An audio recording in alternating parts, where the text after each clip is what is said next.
Indonesia, negeri dengan 17.000 pulau, siap menjawab tantangan revolusi industri 4.0 di dunia pendidikan melalui digitalisasi sekolah.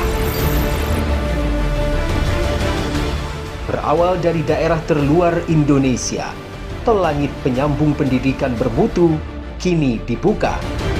Pembelajaran era baru diciptakan dengan karakter, berpusat pada siswa, multimedia, kolaborasi, pertukaran informasi, serta berpikir kritis.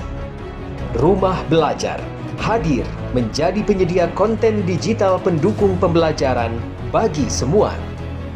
Melalui fasilitas gawai terpadu di sekolah, seluruh siswa dan guru kini dapat mengakses portal Rumah Belajar dengan 8 fitur utamanya.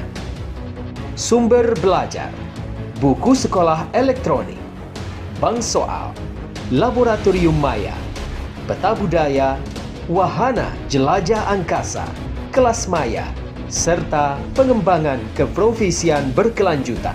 Rumah Belajar, belajar lebih asik di mana saja, kapan saja, dengan siapa saja. Akses informasi terbuka dalam pembelajaran di sekolah seluruh Nusantara dengan memanfaatkan dana BOS afirmasi dan BOS kinerja. Kedepan, komunitas guru terbentuk dalam dunia maya untuk bersama mengunggah dan mengunduh berbagai materi ajar digital hingga ujian daring lintas sekolah. Digitalisasi sekolah, sentuh daerah 3T dengan pembelajaran era baru.